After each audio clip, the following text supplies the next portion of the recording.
Hi, welcome to the Crafts channel. My name is Corinne Brad and today I'd like to show you how to make a simple peg bag that will grace your laundry room and your washing line.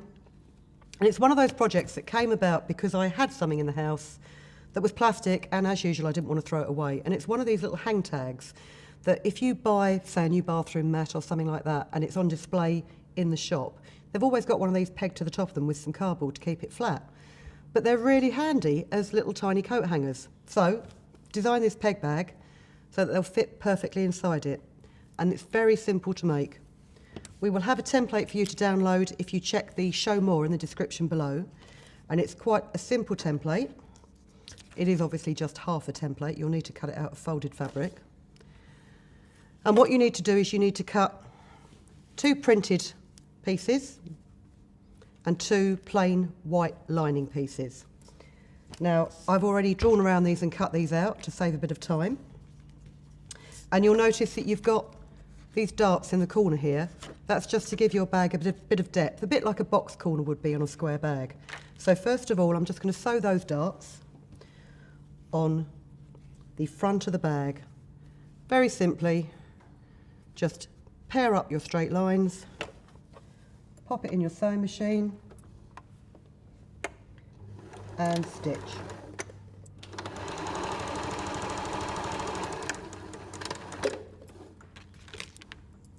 Oh.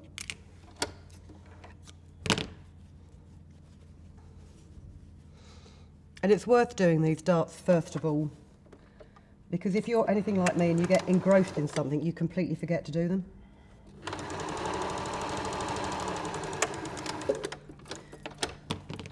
And then you wonder why all the pegs fall out the holes in the bottom of your bag. So that's the front, and we'll just do the same with the lining.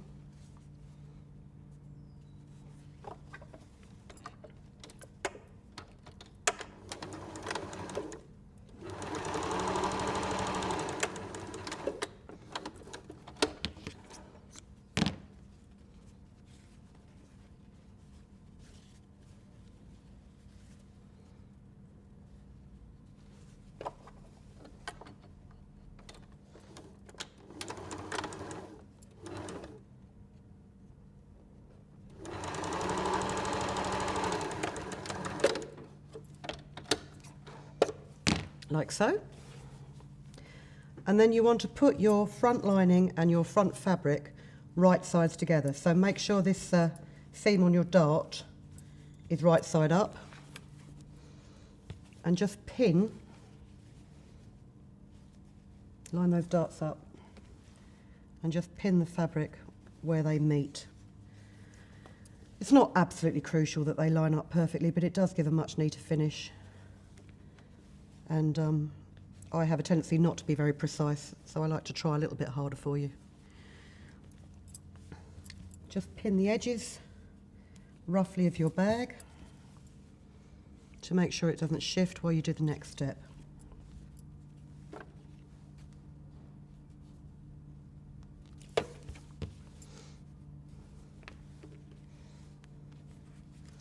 And the next step is, as you'll see on the template, there is a circle. That's your handhold, so you can get your pegs.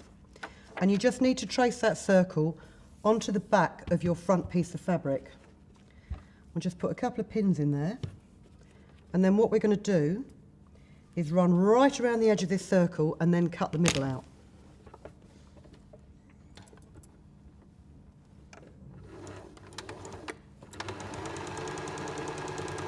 And the easiest way to sew a circle, if you let the feed dogs do their job, just hold your fabric here on the left-hand side and pivot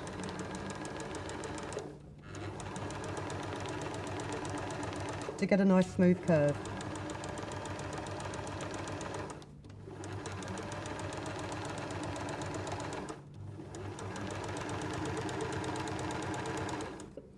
Just going to increase the pressure on my foot, because my nice smooth curve is turning into a bit of a wonky line.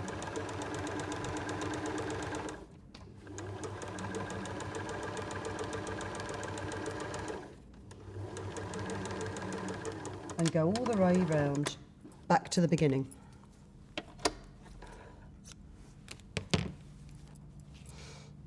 Take your pins out and then make a cut in the fabric. Now this is a scalpel. You can use a rotary cutter if you've got a small one, but you just need to make a small cut so you can get your scissors in there and trim out inside your line of stitching, about 1/4 inch, 5 millimeters inside.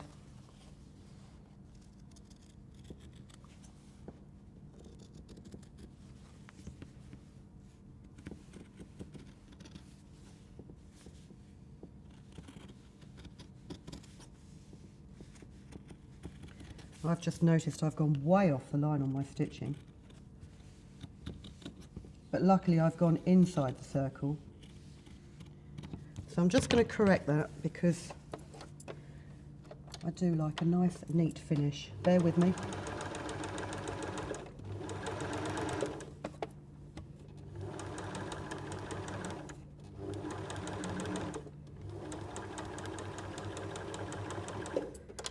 That's better. It's just like colouring inside the lines. You need to get it straight.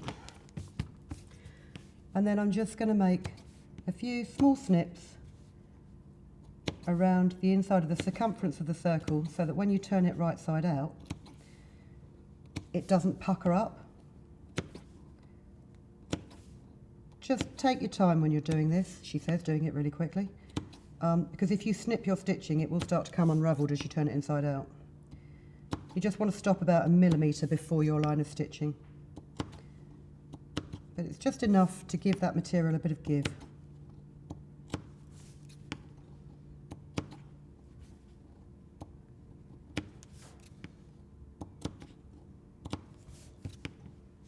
That's it, back to the beginning. And then take your pins out.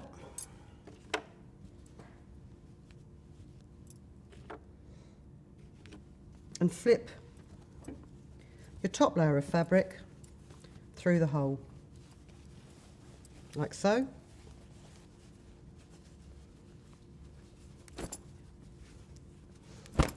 Give it a shake.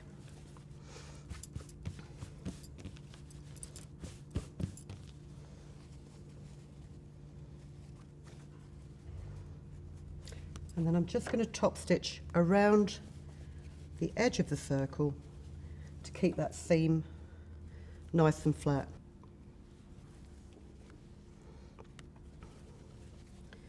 So just manipulate that seam so that it's nice and crisp.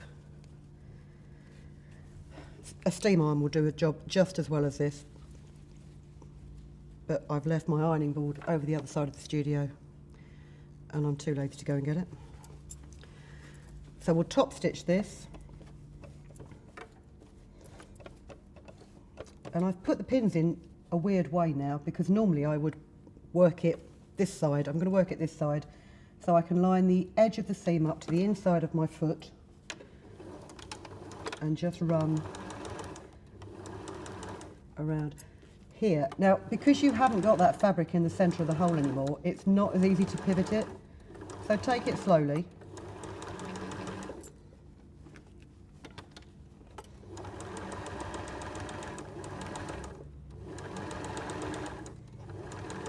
And if you're in any doubt, just use a matching thread, because then if you do make any mistakes, it won't show as much.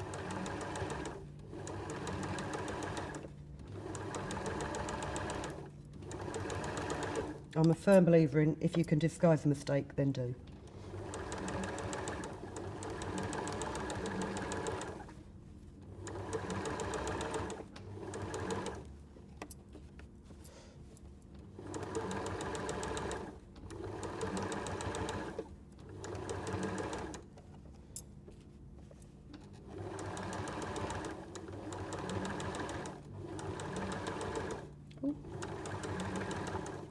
Getting a little bit too close to the edge, but it's good enough. So now you've top stitched, let's just get rid of those ends, around the edge of your handhole. I'm just going to simply pin the outer edges. And this is the drawback to anything that you make with an aperture in it, whether it's a tissue box cover or you know, some sort of wet wipes dispenser, like a, you know, like baby wipe dispenser cover or something like that. If you want a nice, neat aperture, you then have to sacrifice a nice, neat outer seam, because you can't now turn this right sides together and sew it, because you won't turn out the right way because there's a damn great hole in the middle of it. So I'm just going to put this on a zigzag, and what I'm going to do is I am going to zigzag the two layers together to keep them from fraying and also to keep them together.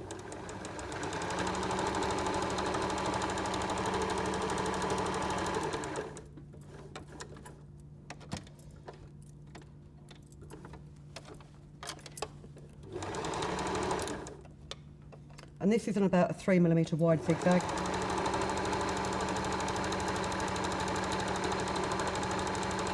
It's not going to be seen, so it's not imperative that it's neat.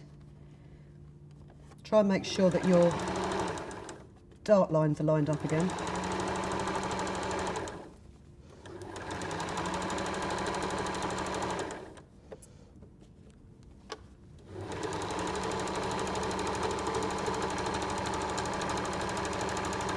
Try not to zigzag stitch your own hair into the work as you do it.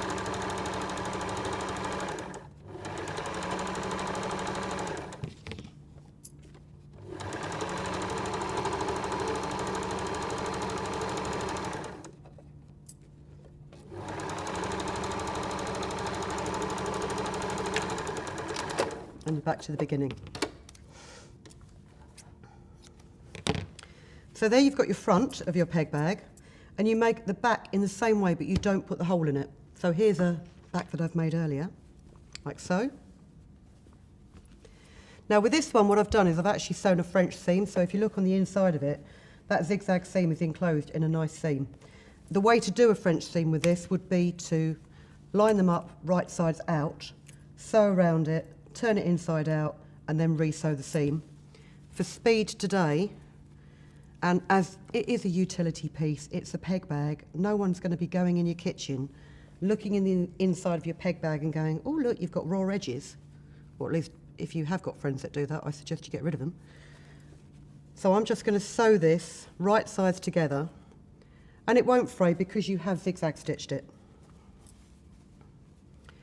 Again, try and line up your darts as closely as possible.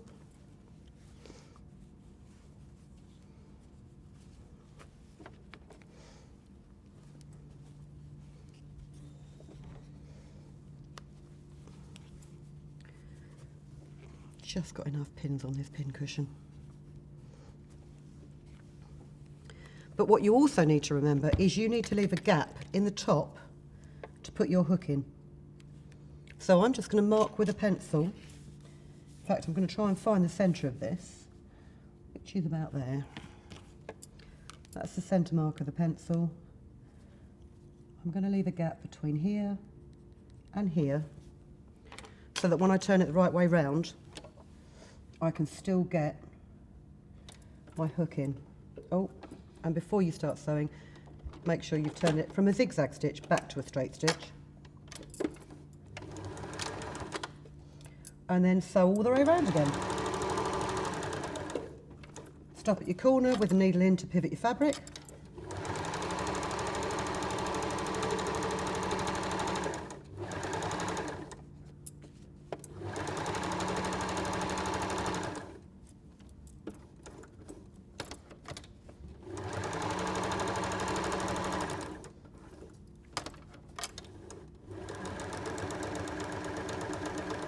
And when you get to your darts, don't forget you'll have several layers of fabric that you're trying to get through, so don't rush it.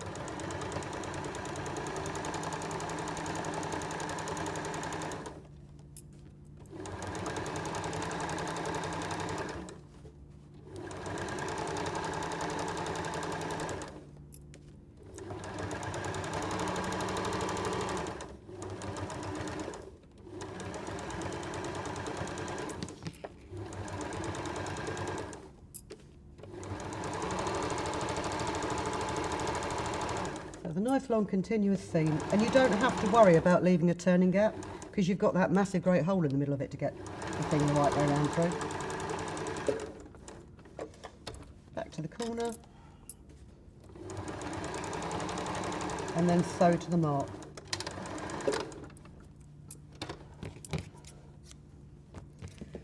Just whip those corners off there so it's not too bulky, and turn it the right way round, like so.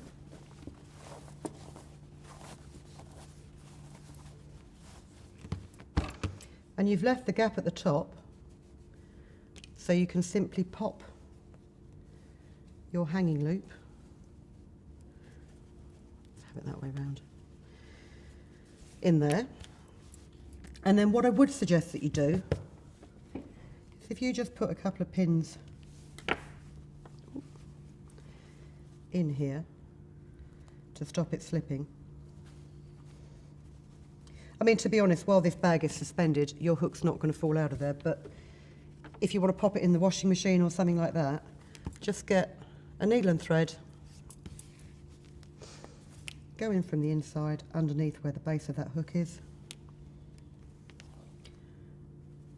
and then just sew through all the layers, just a couple of little stay stitches to stop it falling out.